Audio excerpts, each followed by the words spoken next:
Assalamualaikum warahmatullahi wabarakatuh.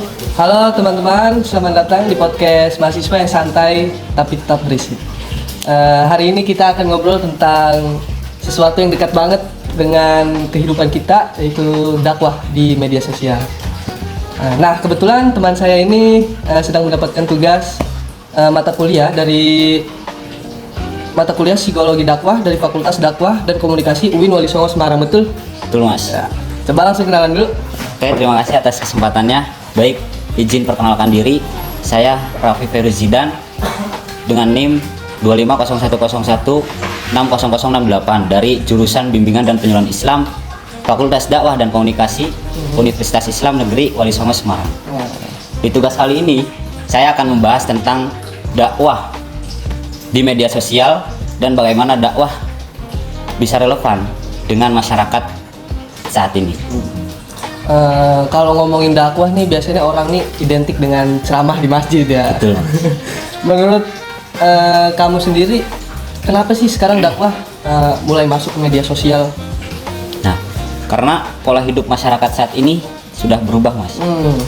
Sekarang orang lebih sering membuka TikTok, Instagram, atau YouTube dibanding datang langsung ke majelis kajian atau majelis taklim masjid gitu ya. Nah, jadi media sosial ini menjadi sarana yang paling dekat dengan kehidupan masyarakat saat ini. Berarti dakwah juga harus mengikuti perkembangan zaman ya? Iya, betul, Mas. Karena dalam Islam metode dakwah boleh berkembang sesuai dengan kondisi masyarakat. Asalkan isi dan nilai dakwahnya itu tetap baik. Betul. Makanya sekarang muncul tuh dakwah dalam media sosial seperti dalam bentuk podcast, video pendek, reel, bahkan konten quotes Islami. Menurut kamu bagaimana sih cara membuat konten yang menarik bagi generasi muda seperti zaman sekarang itu? Oke. Menurut saya, Mas, itu cara membuat konten yang menarik bagi generasi muda dengan menggunakan bahasa yang sederhana, Mas. Contohnya tuh? Relate dengan kehidupan sehari-hari dan dikemas secara kreatif tanpa terkesan menggurui. Dan karena generasi sekarang lebih suka konten yang singkat, visualnya menarik, dan penyampaiannya santai, tapi tetap memiliki makna begitu, Mas. Kemudian bagaimana sih cara kita menyikapi konten yang yang bisa dibilang sesat gitu ya di media sosial? Itu bagaimana gitu kita menyikapinya? Menurut kamu? Kalau menurut saya, kalau ada konten yang menyesatkan itu jangan langsung dipikir terlalu dalam, Mas. Sampai bikin emosi atau kebencian. Nah, karena dibalik itu semua, justru Allah itu menurunkan anugerah yang sangat besar untuk menunjukkan pada umat mana yang benar dan mana yang batil. Betul. Jadi tugas kita bukan ikut memperkeruh keadaan, tetapi menyikapinya dengan bijak, mencari kebenarannya dulu, lalu menyampaikan kebaikan dengan cara yang santun dan beradab. Kita lanjut. Sekarang kalau menurut kamu nih metode dakwah yang cocok untuk masyarakat sekarang itu seperti apa sih? Nah, jadi menurut saya itu ada 4 metode, Mas. Iya, apa aja tuh? Yang pertama, menggunakan metode persuasif. Jadi dakwah disampaikan dengan bahasa yang lembut dan tidak menghakimi agar lebih mudah diterima oleh pengguna media sosial. Contohnya itu seperti konten motivasi hijrah di Instagram atau TikTok dengan bahasa sederhana dan relate. Itu yang pertama, Mas. Yang kedua, metode keteladanan. Itu dakwah dilakukan melalui perilaku dan konten positif. Karena audiens digital lebih percaya pada contoh yang nyata. Contohnya seperti kita menyebarkan konten edukatif. Dan menjaga etika berkomentar di media sosial. Yang ketiga itu tidak menggurui. Tidak menggurui. Nah, jadi cara menyampaikan tidak merasa paling benar. Ya, betul. Atau menyalahkan orang lain.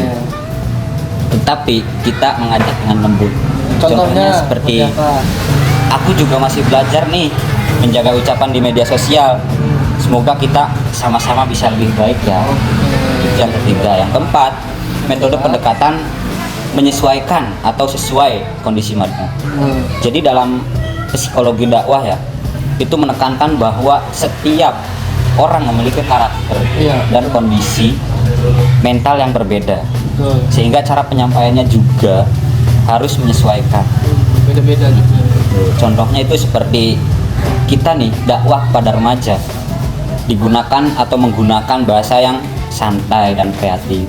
Beda dengan kepada kita dakwah pada orang tua atau yang lebih tua, itu dengan menggunakan bahasa yang sopan, benar, santun dan tenang.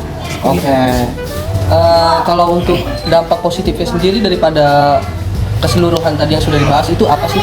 Nah, dampaknya itu sebenarnya banyak ya. Iya, bisa disebutkan aja. Ya. Yang pertama itu seperti media sosial bisa menjadi reminder atau pengingat untuk berbuat baik. Lalu meningkatkan kesadaran spiritual dan membuat anak muda lebih dekat dengan nilai-nilai agama. Bahkan sekarang banyak orang mulai belajar agama dari konten dakwah digital. Gitu. Kalau tadi kan kita sudah membahas dampaknya. Kalau untuk tantangannya itu apa sih, tantangan terbesar dalam berdakwah di media sosial itu? Nah, tantangan terbesar dakwah di media sosial itu bukan cuma soal menyampaikan pesan dakwahnya, tapi bagaimana membuat orang mau berhenti scrolling dan benar-benar mendengarkan.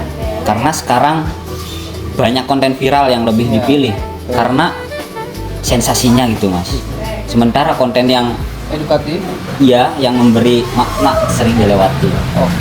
Jadi pendakwah zaman sekarang ya, atau milenial atau Gen Z, dituntut secara tidak sengaja bukan hanya paham agama, tapi juga harus kreatif. Sabar menghadapi komentar netizen, apalagi netizen Indonesia harus. Dan tetap menyampaikan kebaikan tanpa ikut terbawa suasana toksik media sosial. Wah, menarik banget ya pembahasan hari ini, sore ini. Dari obrolan tadi kita bisa memahami bahwa media sosial itu dapat menjadi sarana dakwah yang efektif ya, apabila digunakan dengan bijaksana, santun, kreatif, dan tidak mengandung unsur sara. Baik, mungkin cukup sampai di sini podcast kita hari ini. Sebagai closing statement dari narasumber mungkin. Sebagai closing statement pada video kali ini ya, yaitu semoga media sosial bukan cuma menjadi tempat mencari hiburan, tapi juga tempat menyebarkan kebaikan, saling menghargai, menghormati, dan mengingatkan dalam kebaikan. Poin-poin yang disebutkan di closing statement ini sangat penting ya teman-teman ya. Jadi kita perlu perhatikan ketika dalam bermedia sosial. Baik, mungkin cukup sampai di sini podcast kita hari ini ya. Terima kasih untuk teman-teman yang sudah mendengarkan. Wassalamualaikum warahmatullahi wabarakatuh. Waalaikumsalam.